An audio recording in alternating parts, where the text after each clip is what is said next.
بسم اللہ الرحمن الرحیم۔ عزیز طلباء السلام علیکم۔ امید ہے آپ اللہ کے فضل و کرم سے خیر و عافیت سے ہوں گے۔ سیکنڈ ایئر میں ہم آپ کو خوش آمدید کہتے ہیں۔ اگرچہ آپ نے فرسٹ ایئر کے امتحانات نہیں دیے، مگر چونکہ آپ نے مکمل سلیبس پڑھا تھا اور اس کی تیاری بھی کی تھی بورڈ کے امتحانات کے لیے، اب ہم سیکنڈ ایئر کا سلیبس شروع کرنے جا رہے ہیں۔ جو اردو کا فرق ہے فرسٹ ایئر سیکنڈ ایئر کا، یہ میں تھوڑا سا آپ کو سمجھا دوں کہ فرسٹ ایئر کی اردو اور سیکنڈ ایئر کی اردو میں تقریباً ایسا ہی فرق ہے کہ جیسا 9th اور 10th میں تھا۔ سیکنڈ ایئر کی اردو کا جو ٹیکسٹ ہے وہ خاصا جاندار ہے، غزل جو ہے وہ بھی خاصی جاندار ہے، نظم کا حصہ جو ہے نا وہ تقریباً درمیانہ ہے، اور اس میں سیکنڈ ایئر میں مضامین شامل ہیں اور آپ بیتی شامل ہیں۔ پہلے سیکنڈ ایئر کا جو سلیبس ہوتا تھا اس میں خطوط بھی ہوتے تھے، مگر اب خطوط کیونکہ فرسٹ ایئر میں آ گئے ہیں تو سیکنڈ ایئر میں صرف آپ بیتی رہ گئی ہے اور مضامین۔ ہم سلیبس کا جو آغاز کر رہے ہیں وہ سیکنڈ ایئر کی غزل نمبر 1 سے کر رہے ہیں۔ سبق بھی پڑھایا جا سکتا تھا، نظم بھی، مگر بہتر سمجھا ہے کہ آپ کو غزل پڑھا دی جائے۔ پہلی غزل جو ہے وہ اس کا جو مصرع ہے کہ جنہیں میں ڈھونڈتا تھا آسمانوں میں زمینوں میں، یہ اقبال کی غزل ہے۔ جو نظم ہے پہلی وہ بھی علامہ اقبال کی ہے، جواب شکوہ کے نام سے۔ جو غزل ہے وہ بھی پہلی علامہ اقبال کی ہے۔ تو ہم علامہ اقبال کی غزل کی طرف بڑھتے ہیں۔ پہلی جو غزل ہے اس کا پہلا شعر، جنہیں میں ڈھونڈتا تھا زمینوں میں آسمانوں میں، وہ نکلے میرے ظلمت خانہ دل کے مکینوں میں۔ یقیناً آپ کے سامنے کتاب ہوگی سیکنڈ ایئر کی۔ پہلے شعر کے اندر ہے آسمانوں میں زمینوں میں، وہ نکلے میرے ظلمت خانہ۔ ظلمت خانہ کہتے ہیں اندھیرا، اندھیرے جہاں اندھیرا ہو اس کو کہتے ہیں ظلمت خانہ۔ گھر، آپ کے سامنے الفاظ میننگ بھی آ رہے ہیں، تو جس جگہ اندھیرا ہو اس کو کہتے ہیں ظلمت خانہ دل کے مکینوں میں۔ جو اقبال نے ظلمت خانہ، اندھیرا کا لفظ بولا ہے، اپنے دل کے جو خانہ ہے اس کو ظلمت خانہ قرار دیا ہے۔ کیوں کہ انسان غافل ہے، انسان بے خبر ہے۔ مکین کہتے ہیں رہنے والا۔ تو موضوع جو اس کا ہے وہ ہے کہ خدا تعالیٰ کو آسمانوں اور زمینوں میں تلاش کرتا پھرا، جب کچھ سمجھ آئی تو یہ میرے دل میں موجود تھا۔ یعنی جنہیں میں ڈھونڈتا تھا آسمانوں میں زمینوں میں، وہ نکلے میرے ظلمت خانہ دل کے مکینوں میں۔ انسان خدا کو تلاش کرتا ہے، کبھی رکوع میں، کبھی سجود میں، کبھی نماز میں، کبھی صدقہ و خیرات میں، لیکن اصل اگر خدا کو ڈھونڈنا ہے تو انسان کو اپنے دل میں جھانکنا پڑے گا۔ وہ جو کہتے ہیں نا کہ خدا شناسی کے لیے خود شناسی، تو انسان کو پہلے خود شناسی آنی چاہیے۔ بغیر خود شناسی کے خدا شناسی ممکن ہی نہیں۔ تو اقبال کے اس غزل کے جو الفاظ میننگ ہے وہ آپ کے سامنے میں رکھ دیتا ہوں، اس کے بعد پھر ہم آگے بڑھتے ہیں۔ آبگینہ شیشہ یا قیمتی چیز کو کہتے ہیں۔ دوسرا لفظ ہے ارادت، ارادے سے نکلا ہے۔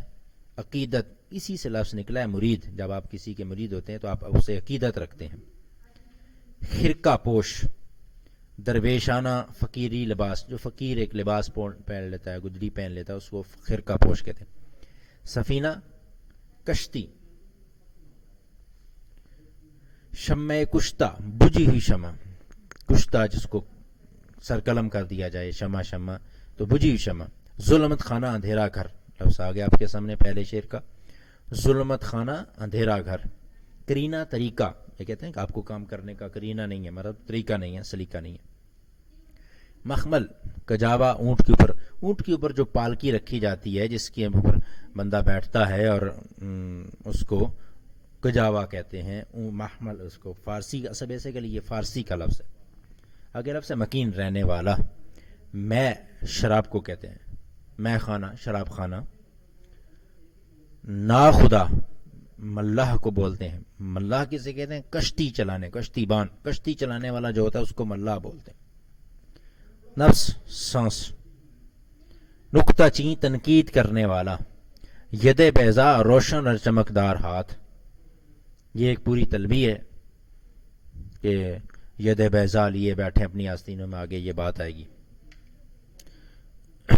آپ کے سامنے پہلا شعر آ گیا ہے. شعر نمبر 1. جنہیں میں ڈھونڈتا تھا آسمانوں میں زمینوں میں, وہ نکلے میرے ظلمت خانہ دل کے مکینوں میں. غزل کے مطلب میں شاعر علامہ اقبال کہتے ہیں کہ میں اللہ تعالیٰ کو اس پوری کائنات میں تلاش کر رہا تھا, لیکن جب دل کے اندر جھانکا تو میرے دل کی گہرائیوں میں نے محسوس کیا کہ اللہ تو میرے دل میں رہتا ہے. اور یہ حقیقت ہے. ارشاد باری تعالیٰ ہے کہ میں تمہاری شرک سے نخن اقرب الیہ من حبل الورید, میں تمہاری شرک سے بھی زیادہ قریب ہوں. تو شرک انسان کی کٹ جائے تو انسان کی زندگی ختم. خدا اس سے بھی زیادہ قریب ہے. یعنی کہ اقبال نے یہ فلسفہ سمجھا دیا ہے کہ خدا کو ڈھونڈنا ہے تو ادھر ادھر ٹکرے مارنے کے بجائے اپنے دل کے اندر جھانکو, خدا تمہیں وہاں ملے گا. کہ میں رب کائنات, اقبال کہتے ہیں کہ میں رب کائنات کو آسمانوں اور زمینوں میں تلاش کر رہا تھا, اور میرا خیال تھا کہ خدا کا کوئی خاص گھر اور ٹھکانہ ہوگا, جیسے انسان کا تصور ہے کہ خدا عرش پہ رہتا ہے. لیکن میرا, اقبال کہتا ہے کہ میرا یہ خیال غلط نکلا, کیونکہ جب میں نے ٹھنڈے دل سے غور کیا تو میں نے دیکھا کہ اللہ کا گھر تو میرا دل ہے اور میرے دل کے اندھیروں میں رہتا ہے. اور یہ حقیقت ہے. وہ کہتے ہیں نا کہ اپنے من میں ڈوب کر پا جا سراغ زندگی, میرا نہیں بنتا تو نہ من اپنا تو بن. تو یہ کہ انسان کا جو دل ہے یہی خدا کا مسکن ہے, خدا کا گھر ہے. اسی وجہ سے دل کے پاک اور صاف رکھنے کا درس دیا جاتا ہے, کیونکہ یہ خدا کا گھر ہے. خدا کا گھر آپ صاف نہیں رکھیں گے تو یقیناً خدا کی تکلیف خدا کے لیے یہ اور ہمارے لیے بھی مناسب نہیں. اب اس میں جو حوالہ کے اشارے ہیں کہ ارض و سما کہاں تیری وسعت کو پا سکے. پہلی بات ہے خدا کائنات میں کہیں نہیں سما سکتا, وہ ایک اللہ اکبر, وہ سب سے بڑی ذات ہے. مگر اگر سما سکتا ہے تو کہاں سما سکتا ہے؟ ایک بندہ مومن کے ٹوٹے ہوئے دل میں خدا سما سکتا ہے. تو اس کے اوپر حوالہ کے اشعار آپ نوٹ کر لیں. ارض و سما, سما کہتے ہیں آسمان. ارض و سما کہاں تیری وسعت کو پا سکے. وسعت پھیلاؤ کو کہتے ہیں کہ تیری بڑائی کو کہاں سمیٹ سکتے ہیں. میرا ہی دل ہے, میرا ہی دل ہے وہ کہ جہاں تو سما سکے. کہ بندہ مومن کا دل ہی اصل وہ جگہ ہے جہاں خدا سما سکتا ہے, وگرنہ خدا کہیں نہیں سما سکتا. دوسرا شعر ہے کہ ظاہر کی آنکھ سے نہ تماشا کرے کوئی, ہو دیکھنا تو دیدہ دل وا کرے کوئی.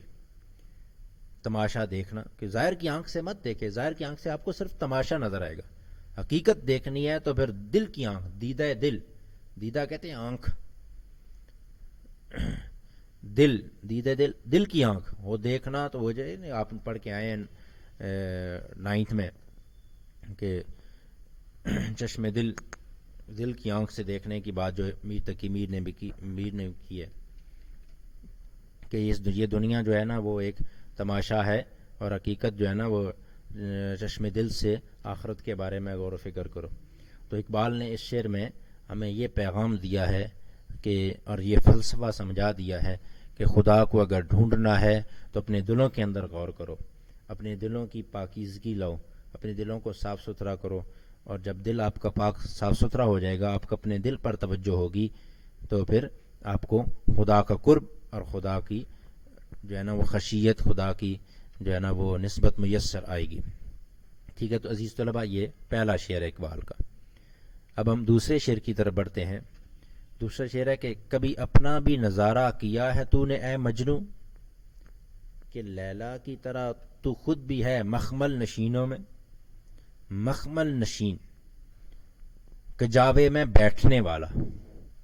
لیلا کیونکہ اونٹ کے کجاوے میں بیٹھا کرتی تھی، تو اس کی طرف بات کی گئی کہ ابھی اپنا بھی نظارہ جو پچھلے شعر میں موضوع تھا وہی تقریباً موضوع اسی شعر میں آیا ہے، لیکن اقبال نے ایک تقریباً مختصر سی تلمیح استعمال کر دی ہے اس دوسرے شعر میں، کہ مجنوں سے مخاطب ہو کر اقبال کہتے ہیں کہ تو لیلا سے گلا کیوں کرتا ہے، کبھی اپنا بھی نظارہ کیا ہے تو نے اے مجنوں، کہ اے مجنوں کبھی تو نے اپنا بھی نظارہ کیا ہے، اپنے آپ کو بھی دیکھا ہے کہ لیلا کی طرح تو خود بھی ہے مخمل نشینوں میں، کہ لیلا مجھ سے پردہ کرتی ہے، اقبال کہتا ہے کہ اے مجنوں تو لیلا سے گلا کرتا ہے کہ لیلا مجھ سے پردہ کرتی ہے، اور وہ مخمل نشین، مخمل کجاوا اونٹنی کے اوپر جو باندھا جاتا ہے، تو ایک تشریح میں آپ کے لیے لفظ آ گیا ہے جو آپ سمجھ سکیں گے کہ ڈولی میں پالکی میں بند کر دینا.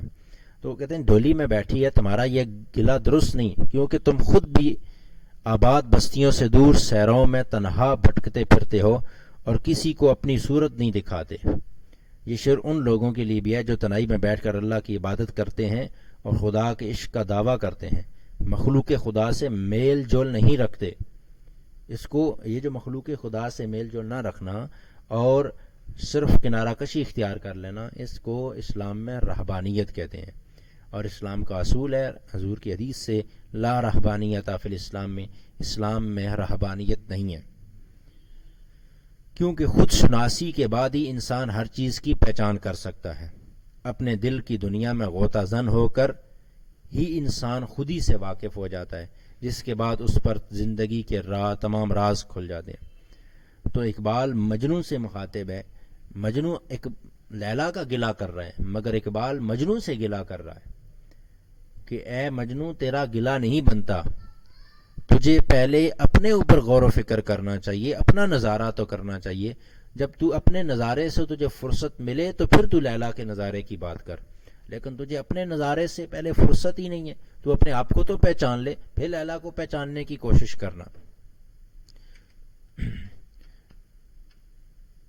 دیکھیں انسان جو ہے نا، یہ اللہ تعالیٰ کی طرف سے ایک بہت بڑی طاقت ہے. انسان خدا کا نائب ہے، خدا کا خلیفہ ہے، اور اللہ تعالیٰ نے انسان کو خلیفہ اور نائب اسی وجہ سے بنایا ہے کہ اس کو اللہ تعالیٰ نے مقام عطا کیا ہے. اشرف المخلوقات ہے، خدا کا نائب ہے، لیکن بات یہ ہے کہ یہ انسان اپنے مقام کو سمجھنے سے غافل ہے، اپنے مقام کو سمجھ نہیں رہا. انسان خودی کے جو اقبال کی خودی ہے نا، وہ بھی یہی چیز ہے.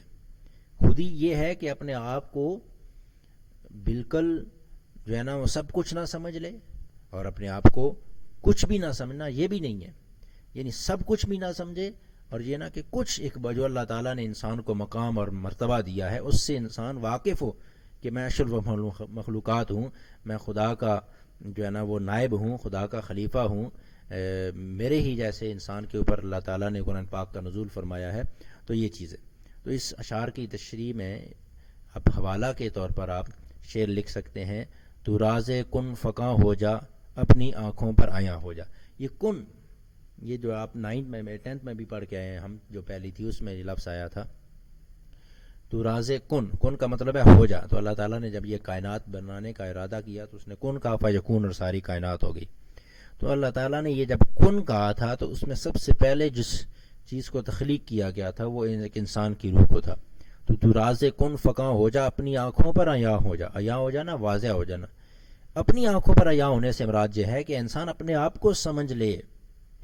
تو اپنے آپ سے ہی غافل ہے، خودی کا رازداں ہو جا، خدا کا ترجمہ ہو جا. انسان حقیقتاً خدا کا ترجمان ہونا چاہیے اور ہے بھی، مگر جس طریقے سے خدا نے انسان کو صلاحیتیں دی ہیں، خدا کو طاقت دی ہے، فہم و فراست دی ہے، وہ اگر انسان خود پر اس کو چیز کو دیکھ لے تو حقیقت میں یہ انسان خدا کا ترجمان ہے، یہ خدا کا روپ ہے. اس کے اندر اللہ تعالیٰ نے صلاحیتیں رکھی ہیں. اقبال نے کہا نا کہ خدائے لم یزل کا دست قدرت و زباں تو ہے. اقبال کہتا ہے خدائے لم یزل کا دست قدرت، کہ اے انسان تو خدا کا ہاتھ بھی ہے، دست قدرت، زبان خدا کا ہاتھ بھی ہے، خدا کی زبان بھی ہے. یقین پیدا کر غافل کے مغلوب ہے گما تو ہے. مگر کمزوری یہ ہے کہ انسان تیرے اندر یقین نہیں ہے، یقین نہ ہونے کی وجہ سے اور تیرے پاس یہ مقام نہیں ہے۔ یقین پیدا کر اے غافل کہ مغلوب گما، وہموں میں، گمانوں میں، شکوک و شبہات میں تو گرفتار ہے، یوں ہو جائے گا، یوں کیا تو یوں ہو جائے گا۔ تیرے پاس یقین کی دولت نہیں ہے، اور یقین ایک ایسی دولت ہے جو انسان کو بلندیوں پر پہنچاتی ہے، ناممکن کو ممکن بنا دیتی ہے۔ تو اقبال نے دوسرے شعر میں بھی، اسی دوسرے شعر میں بھی آپ کو اپنے من میں ڈوبنا اور اپنی شناسائی حاصل کرنا، فلسفے خودی کی ترغیب دی ہے۔ جو میرے پاس ایک اور شعر بھی ہے اس کے حوالے سے، اگر آپ سن کر لکھنا چاہیں تو لکھ سکتے ہیں کہ لایا ہے میرا شوق مجھے پردے سے باہر، میں ورنہ وہی خلوت راز جہاں ہوں۔ یعنی مجھے انسان کا جو شوق ہے نا، وہی انسان کو باہر لاتا ہے۔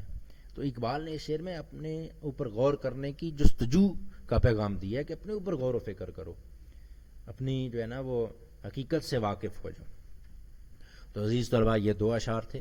اب ہم تیسرے شعر کی طرف بڑھتے ہیں۔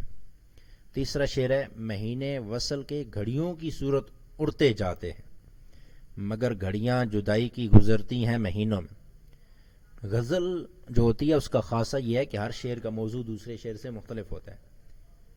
تو پہلے دو اشعار کا موضوع تقریباً ایک جیسا ہو گیا، مگر تیسرا شعر ٹوٹلی مختلف ہے، بالکل مختلف ہے، اس کا پہلے دو اشعار سے معنوی طور پر کوئی تعلق نہیں ہے۔ اس میں شاعر نے عشق مجازی کی بات کی ہے، تو آپ کے سامنے، آپ اس کو پڑھ کے بھی سمجھ سکتے ہیں، میں بھی اس کو ڈکٹیٹ کر دیتا ہوں۔ عشق مجازی کے متعلق بات کرتا ہے، کہتا ہے کہ محبوب کے عشق میں اس سے ملاقات کا وقت اس طرح تیزی سے گزرتا ہے گویا مہینے لمحے بن گئے ہیں، لیکن محبوب کی جدائی میں ایک لمحہ مہینہ بن جاتا ہے۔ یعنی محبوب کی ملاقات میں، وصل کہتے ہیں ملاقات، جدائی تو کہتا ہے کہ اگر محبوب سے ملاقات کا وقت ہو تو اگر مہینے ملاقات کی ہو تو انسان کو لگتا ہے جیسے میں نے ایک دن یا کچھ لمحے ملاقات کی ہو، سالوں ملاقات کی ہو تو لگتا ہے انسان نے کہ میں نے کچھ ہفتے ملاقات کی ہے۔ یعنی انسان کی جس چیز میں دلچسپی ہوتی ہے، انسان کی توجہ جس چیز میں ہوتی ہے، وہ اگر بہت زیادہ وقت بھی ہو تو بہت کم دکھائی دیتا ہے، لیکن جس چیز میں انسان بیزار ہو، اکتایا ہوا ہو، وہ تھوڑی بھی ہو تو بہت بڑی دکھائی دیتی ہے۔ اس شعر میں علامہ محمد اقبال کہتے ہیں کہ سچے عاشق اپنے محبوب کے دیدار سے سیر نہیں ہوتے۔ اب یہ محبوب حقیقی، عشق مجازی بھی یہی ہے اور عشق حقیقی بھی یہی ہے کہ عشق حقیقی بھی یہی ہے کہ جو لوگ خدا تعالیٰ کے دیدار میں مگن ہو جائیں گے، جیسے کہا جاتا ہے کہ قیامت کا دن 25-25 ہزار سال کا ایک دن ہوگا، مگر کچھ لوگوں پر وہ چٹکی کی مانند گزر جائے گا۔ وہ کیا وجہ بھائی؟ 25,000 سال کا دن اور چٹکی کی مانند گزر جانا، اس کی وجہ یہ ہے کہ وہ عاشقان خدا اللہ کے دیدار میں گم ہوں گے اور انہیں اتنا عرصہ گزرنے کا پتہ ہی نہیں چلے گا۔ وہ کہیں گے ابھی تو جو ہے نا وہ خدا کے دیدار شروع کیا تھا، ابھی وقت ختم ہو گیا۔ لیکن جن لوگوں پر وہ آخرت کے مراحل کربناک گزر رہے ہوں گے، ان سے کوئی پوچھے کہ وہ لمحے کتنے، ایک ایک لمحہ ان کے لیے جو ہے نا وہ سینکڑوں سالوں کا ہو جائے گا۔ تو سچے عاشق محبوب کے دیدار سے سیر نہیں ہوتے، ان کا جی نہیں بھرتا۔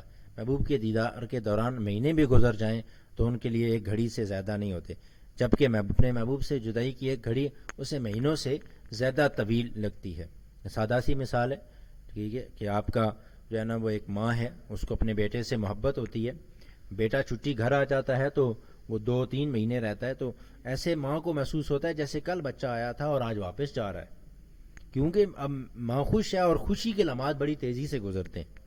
لیکن جب بچہ چھٹی کاٹ کر واپس چلا جاتا ہے تو پھر ماں ایک ایک دن گنتی ہے، اب وہ کچھ مہینے ہوں گے یا ایک سال ہوگا تو وہ کئی برسوں پر محیط ہو جائے گا ماں کے لیے، کیونکہ ماں اب کرب میں ہے، اب تکلیف میں ہے، اب اس کی انتظار میں ہے۔ ٹھیک ہے عزیز طلباء، تو یہاں یہ بتایا گیا کہ محبوب سے جدائی کے لمحے بہت تھوڑے، زیادہ بھی ہوں تو تھوڑے ہو جاتے ہیں، اور محبوب سے ملاقات کے لمحے بہت زیادہ بھی ہوں تو تھوڑے ہو جاتے ہیں، اور محبوب سے جدائی کے لمحے بہت تھوڑے بھی ہوں تو زیادہ ہو جاتے ہیں۔ یہ اب انسان کی اپنی اپنی فیلنگ پہ ڈیپینڈ کرتا ہے۔ حوالہ کے اشعار اس میں کہ ایام مصیبت کے تو کاٹے نہیں جاتے، دن عیش کے گھڑیوں میں گزر جاتے ہیں کیسے، کہ مصیبت کے جو دن ہوتے ہیں یہ کٹتے ہی نہیں ہیں۔ جیسے کہ دیکھیں نا، انسان کو نیند نہ آ رہی ہو تو رات کٹتی نہیں ہے. لیکن اگر انسان سو جائے تو معلوم ہوتا ہے کہ ابھی سویا تھا ابھی صبح ہو گئی ہے. تو یہی ہے کہ اگر مصیبت کے وقت آ جائے تو پھر وہ وقت گزرتا ہی نہیں ہے. اگر عیش و عشرت کی گھڑیاں ہوں تو وہ گزر جاتی ہیں فوراً سے.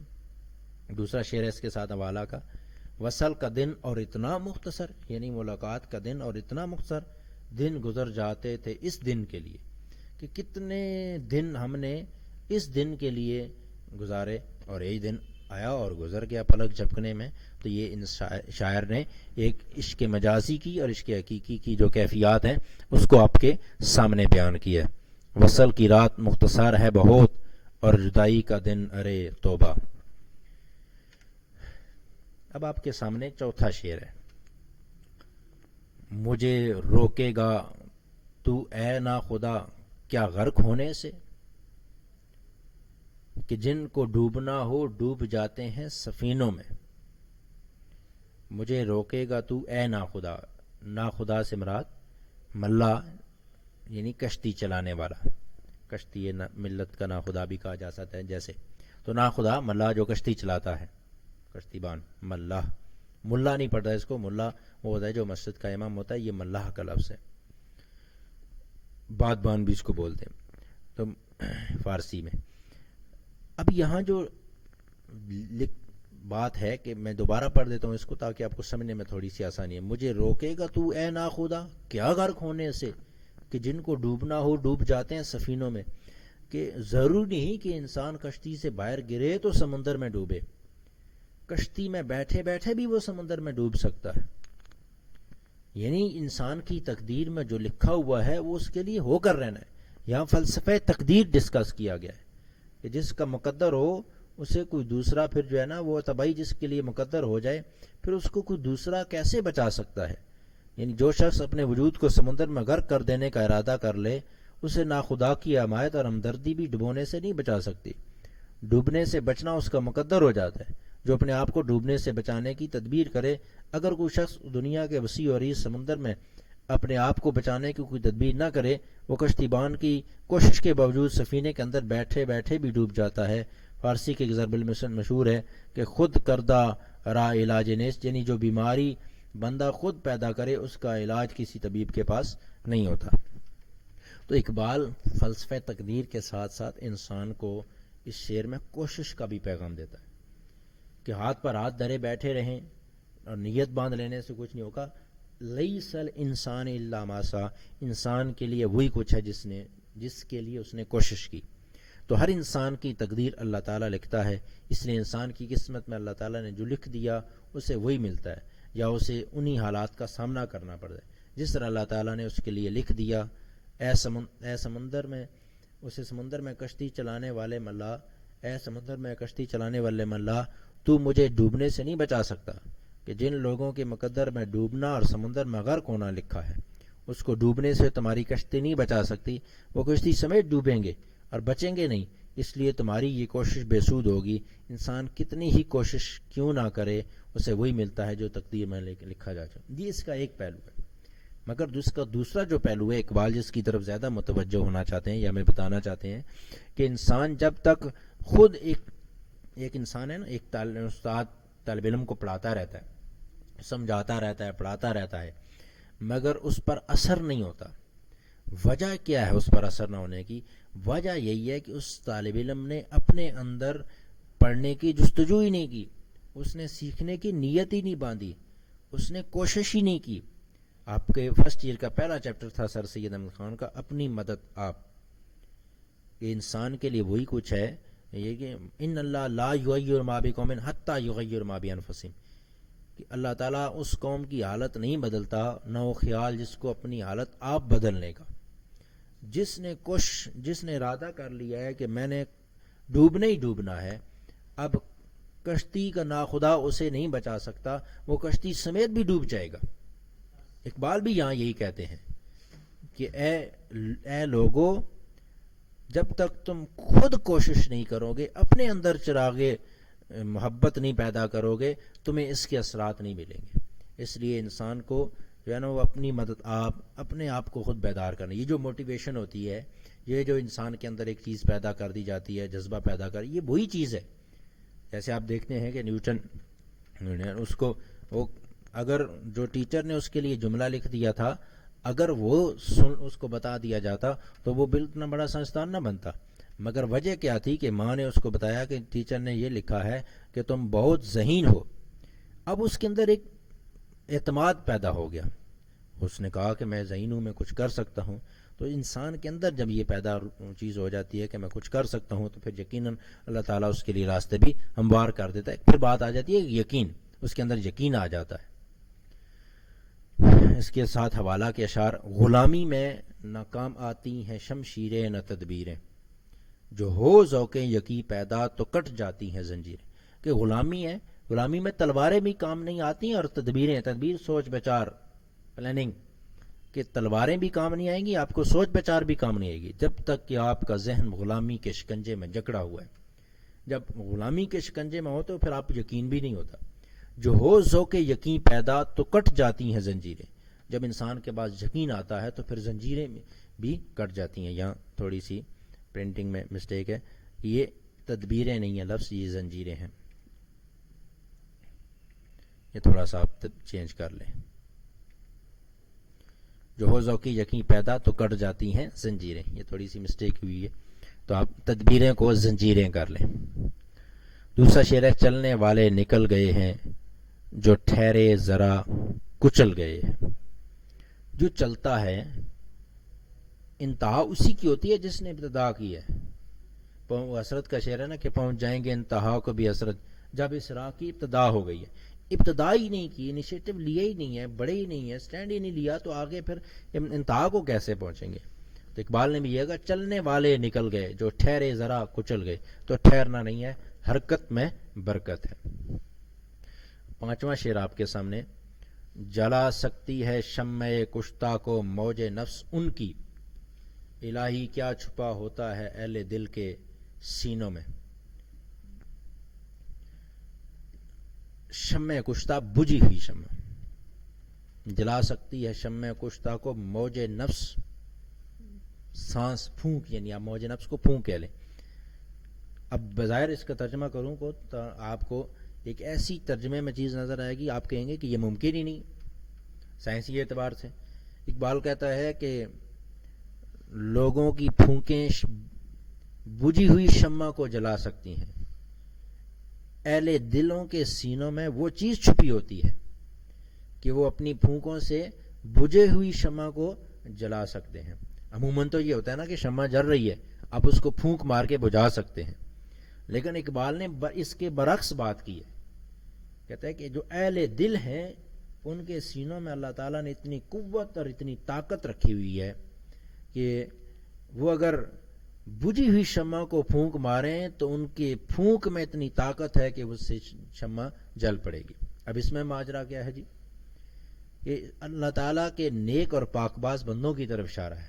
اہل دل سے مراد وہ نیک اور پاکباز پارسا لوگ ہیں. اب یہ مطلب یہ نہیں کہ وہ اہل دل ہیں جو ان کے پاس کیا ہے، اللہ کی طاقت ہے ان کے پاس. جیسے حدیث قدسی ہے نا کہ اللہ تعالیٰ کہتا ہے کہ جب انسان نوافل کے ذریعے میرا قرب حاصل کرتا ہے تو میں اس کی آنکھ بن جاتا ہوں جس سے وہ دیکھتا ہے، میں اس کی کان بن جاتا ہوں جس سے وہ سنتا ہے، میں اس کے زبان بن جاتا ہوں جس سے وہ بولتا ہے، میں اس کا ہاتھ بن جاتا ہوں جس سے وہ کام کرتا ہے. تو ہوتا وہ بندہ ہی ہے، مگر اس میں اللہ تعالیٰ کی طاقت آ جاتی ہے اللہ تعالیٰ کا قرب ہونے کی وجہ سے. حتیٰ یتقرب الی بالنوافل، حدیث کے الفاظ ہیں کہ جب انسان نوافل کے ذریعے میرا قرب حاصل کرتا ہے تو پھر میں اس کے کام بھی سارے میں ہی کرتا ہوں. کہ اللہ تعالیٰ کے پسندیدہ بندوں کو اللہ تعالیٰ نے ایمان کی ایسی طاقت سے نوازا ہوتا ہے کہ وہ اپنی پھونک سے بجھی ہوئی شمع بھی جلا سکتے ہیں. علامہ اقبال کہتے ہیں کہ اس دنیا میں اللہ تعالیٰ کے ایسے سچے عاشق موجود ہیں جن کی سانس میں اتنی حدت اور گرمی، حدت بھی تپش کو کہتے ہیں، کہ اگر وہ موم بتی کو پھونک مار دیں تو ان کی سانس کی گرمی سے شمع جل اٹھتی ہے. علامہ اقبال خدا سے سوال کر رہے ہیں کہ یا اللہ یہ کون سی طاقت ہے جو ان کے سینوں میں موجود ہے. تو اقبال یہ سوال نہیں کر رہا بلکہ اصل میں اقبال یہ سمجھا رہا ہے کہ وہ جو طاقت ہے الہی کیا چھپا ہے اہل دل کے سینوں میں، وہ اہل دل کے سینوں میں عشق الہی کی طاقت چھپی گئی. اور عشق الہی کی طاقت اس کے تو ہے کہ یہ فرش سے عرش تک کا سفر جو ہے نا وہ عشق الہی کا ایک قطرہ انسان کو مل جائے تو یہ طے ہو جاتا ہے. مجھے کہا تھا نا کہ کسی شاعر نے کہ عشق کی ایک جست نے قصہ تمام کر دیا کہ زمین و آسمان کو بے قرار سمجھا تھا میں, عشق کی ایک جست نے طے کر دیا قصہ تمام. اس زمین و آسمان کو بے قرار سمجھا تھا میں, عشق کی ایک جست نے طے کر دیا قصہ تمام. کہ یہ زمین و آسمان انسان سمجھتا ہے کہ یہ بے قرار ہے, انسان سمجھتا ہے کہ خدا کا قرب حاصل کرنے میں مجھے کئی برس لگیں گے, لیکن نہیں. ہو سکتا ہے انسان کو خدا کا قرب حاصل کرنے میں ایک خوف خدا میں بہا ہوا آنسو انسان کو خدا کے قریب کر دے. ایک طرف ہے جس نے برس برس کی عبادت گزاری ہے اس کے پاس, مگر وہ خدا کا قرب اتنا حاصل نہیں کر سکا. دوسری طرف ایک ایسا شخص ہے جس نے خوف خدا میں ایک آنسو بہایا اور وہ خدا کا قرب حاصل کر گیا. بات یہ ہے کہ وہ جو برس برس عبادت میں مشغول ہے اس کے پاس عشق الہی کی طاقت نہیں ہے, اور جس نے عشق خدا کے خوف میں ایک آنسو بہایا ہے اس کے پاس عشق الہی کی طاقت ہے. کوئی اندازہ کر سکتا ہے اس کے زور بازو کا, پانچویں شعر کے ساتھ جو والا کا شعر ہے, کوئی اندازہ کر سکتا ہے اس کے زور بازو کا, نگاہ مرد مومن سے بدل جاتی ہیں تقدیریں, سوری یہاں بھی مسٹیک ہے, نگاہ مرد مومن سے بدل جاتی ہیں تقدیریں. کریکشن کر لیں یہاں عزیز طلباء, اس شعر میں کریکشن کر لیں. کوئی اندازہ کر سکتا ہے اس کے زور بازو کا, نگاہ مرد مومن سے بدل جاتی ہیں تقدیریں. کہ مرد مومن کی جب نگاہ اٹھتی ہے تو تقدیریں بدل جاتی ہیں. یہ اللہ تعالیٰ نے انسان کو اتنی طاقت دی ہے. اب ہم چھٹے شعر کی طرف بڑھ رہے ہیں. نہ پوچھ ان خرقہ پوشوں کو, خرقہ پوش ہم نے پڑھا تھا کہ جو فقیر کا لباس ہوتا ہے. نہ پوچھ ان خرقہ پوشوں کی ارادت ہو تو دیکھ ان کو, ید بیضا لیے بیٹھے اپنی آستینوں میں. ید بیضا سفید ہاتھ, یدن عربی زبان میں ہاتھ کو کہتے ہیں, بیدا کہتے ہیں روشن, جو سفید روشن ہاتھ ہے اس کو ید بیضا کہتے ہیں. کہ ان فقیروں کی کیا پوچھتے ہو, بظاہر یہ سادہ نظر آتے ہیں لیکن یہ غیر معمولی روحانی قوتوں کے مالک ہوتے ہیں. اس شعر میں شاعر اللہ تعالیٰ کے ان نیک بندوں کی بات کرتا ہے. پچھلے شعر میں تقریباً موضوع تھا, وہی تسلسل آگے چل رہا ہے. اللہ تعالیٰ کے نیک بندوں کی بات کرتا ہے جو بظاہر تو پیبند لگے کپڑوں میں ملبوس ہوتے ہیں, مگر ان سے عقیدت رکھنے والے ہی جانتے ہیں کہ اللہ تعالیٰ ان کو غیر معمولی روحانی قوتوں سے نوازے. انسان اس کے ظاہر پہ کو دیکھ کر نتیجہ اخذ کر لیتا ہے کہ اس کا لباس پھٹا پرانا ہے, اس کے پاس کیا کچھ ہے, تو لیکن نہیں, کہ اس کے ظاہری لباس پر نہ جا. نہ پوچھ ان خرقہ پوشوں کی ارادت ہو تو دیکھ ان کو, کہ دل کے اندر عقیدت لے کے آپ, پھر ان کی قوت کا تجھے پتہ چلے گا. کہ ان میں بعض ایسے ہیں جن کی آستینوں میں ید بیضا چھپے ہوئے ہیں. شاعر نے یہاں تلمیح کی صنعت استعمال کی ید بیضا کہہ کر, کہ موسیٰ علیہ السلام معجزے کی طرف اشارہ ہے. وہ اپنی آستین سے ہاتھ باہر نکالتے تو وہ چمکنے لگتا تھا. تو اس شعر میں علامہ اقبال خدا مست درویشوں کا ذکر کرتے ہیں, کہتے ہیں کہ پھٹے پرانے کپڑے اور گدڑیاں اوڑے فقیروں اور درویشوں سے اگر تمہیں عقیدت ہے تو ان کو سمجھنا چاہتے ہو تو ان کے پاس کچھ وقت گزار کر دیکھو.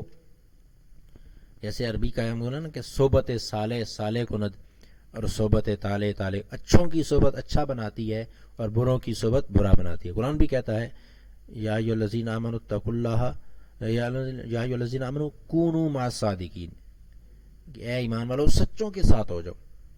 تو سچوں کے ساتھ بیٹھنے کی, صحبت کرنے کی ادھر. تو یہاں بھی اقبال کہتا ہے کہ عقیدت, ارادت, محبت لے کے جا, ان کے ساتھ وقت گزار, پھر تجھے پتہ چلے گا کہ ان خرقہ پوشوں کے پاس, ان فقیروں کے پاس کیا طاقت. موسیٰ کو ید بیضا اور اس ایسی دیگر معجزات عطا کیے تھے. وہ تمام معجزے ان درویشوں کو بھی دیے گئے ہیں اور ان کی آستینوں میں ان کے ہاتھ جگمگ جگمگ کر رہے ہیں. مطلب یہ ہے کہ رسول اللہ کا امتی اگر اللہ کا سچا عاشق بن جائے اور اللہ تعالیٰ کا حقیقی فرما بردار بندہ بن جائے تو وہ پیغمبر کے درجے تک پہنچ سکتا ہے. مطلب پیغمبر نہیں ہو سکتا, مگر جو قوتیں اللہ تعالیٰ نے اپنے پیغمبروں کو دی ہیں وہ اللہ تعالیٰ ان اپنے نبی کے امتیوں کو بھی عطا کر دیتا ہے، وہ قوتیں، وہ طاقتیں. یہی وجہ ہے کہ بعض پیغمبروں نے موسیٰ سمیت یہ خواہش کی تھی کہ کاش ہم نبی آخر الزماں کے امتی ہوتے. یہ اس امت کا خاصہ ہے. اقبال جیسے لوگ اس چیز پر فخر کر رہے ہیں، اور ہمیں بھی اس چیز پر فخر کرنا چاہیے اور اس چیز کو سمجھنا چاہیے کہ ہم رسول اللہ کے امتی ہیں. اور یہ مسلمان ہونا اعزاز کی بات، اور رسول اللہ کے امتی ہونا سب سے بڑی اعزاز کی بات ہے. اس کے ساتھ ہے کہ ہلپنگ حوالہ کا شعر، دارا و سکندر سے وہ مرد فقیر اولا. اولا کہتے ہیں بہتر. دارا ایران کا بادشاہ تھا، سکندر بھی دنیا کا ایک بادشاہ گزرا ہے. تو دارا و سکندر سے وہ مرد فقیر اولا، ہو جس کی فقیری میں بوئے اسد اللہ. یہ لفظ ہم نے اسد اللہ، اللہ کا شیر، اللہ کا شیر ہونے کی جس کی فقیری میں اللہ کے شیر ہونے کی بو ہے، خوشبو ہے، وہ فقیر دارا و سکندر سے بہتر ہے.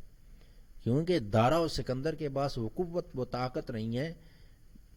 یعنی دارا و سکندر دنیا کے بادشاہ ہے، مگر یہ وہ شخص، وہ فقیر جس کے پاس بوئے اسد اللہ ہے، اللہ کے شیر ہونے کی خوشبو ہے، وہ بادشاہوں کا بادشاہ ہے. اس کا تعلق خدا تعالیٰ کے ساتھ قریب ہے، وہ خدا تعالیٰ کا خاص بندہ ہے. اللہ تعالیٰ پھر کیا کرتا ہے، ان خاص بندوں کی جو ہے نا وہ دعاؤں کو، ان کی آرزوؤں کو واپس نہیں کرتا. پھر وہ جیسے کہتے ہیں کہ یہ بادشاہ لوگ ہیں، تو یہ لوگوں کے دلوں پر ان کی بادشاہت بھی ہے، خدا کے قریب بھی ہیں. اور اس کی وجہ سے یہ، کیونکہ ان کا تعلق ان دنیا کے بادشاہوں کے بادشاہ اللہ تعالیٰ کے ساتھ پختہ ہوتا ہے، اس وجہ سے یہ دنیا کے بادشاہ دارا و سکندر جیسے بادشاہوں کو یہ خاطر میں نہیں لاتے. یہ فقیر کی، درویش کی، جو اقبال کا ایک پورا فلسفہ ہے بندہ مومن، اقبال کا تصور مومن، اس میں تو اقبال تصور مومن جو ہے نا وہ بڑا پختہ طریقے سے واضح کرتا ہے کہ ادھر انسان یعنی بندہ مومن جستجو کرتا ہے، سوچتا ہے، اور ادھر اس کا خدا اس کے مطابق یوں ہی کرتا چلا جاتا ہے. اب دنیا کے بادشاہ دارا یا سکندر یہ جیسا سوچتے ہیں ایسا تو نہیں ہوتا جاتا، مگر جو فقیر ہے، جس کے اندر اللہ تعالیٰ نے محبت اور اطاعت کا جذبہ رکھا ہوا ہے، اس فقیر کے اندر کے لیے اللہ تعالیٰ نے اس مقام پر پہنچا دیا ہے.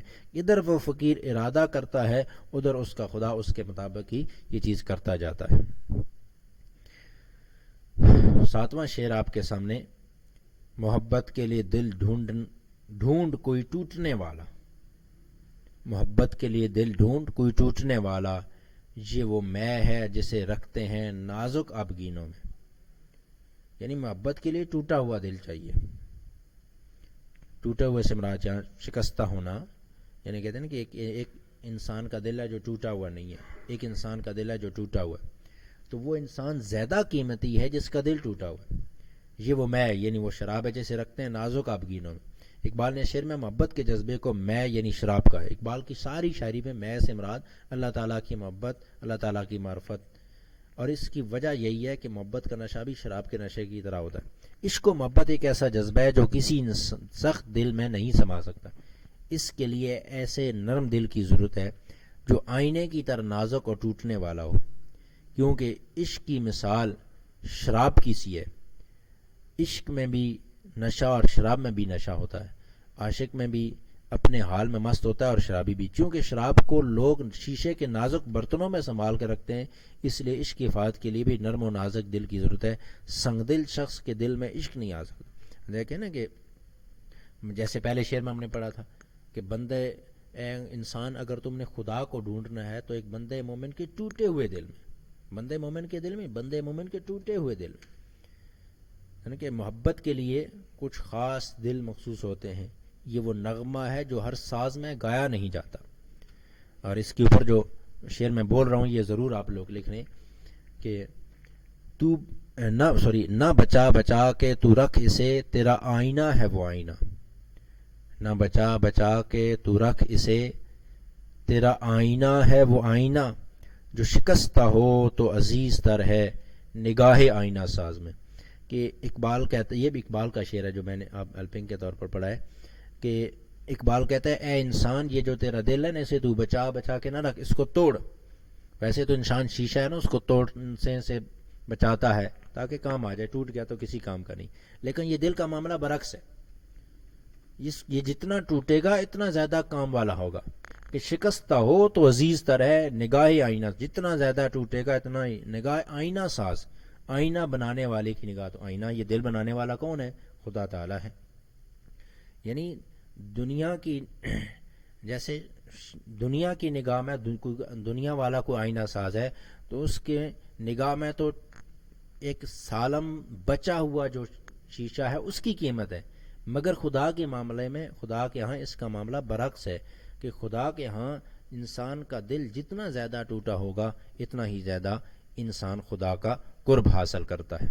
یہ 7 اشعار ہو گئے. تو انشاءاللہ جو بقیہ 3 اشعار ہے وہ انشاءاللہ ہم اگلے درس میں شامل کر لیں گے مشق کے ساتھ. ٹھیک ہے عزیز طلبہ، اوکے اللہ حافظ. جو ہے نا اس کے اگلے 3 اشعار ہم پڑھیں گے، اس کے بعد ایکسرسائز پڑھیں گے، تو پھر آپ کے سامنے اسائنمنٹ بھی آئے گی، اس اسائنمنٹ کو آپ نے حل کر لینا. اوکے اللہ حافظ.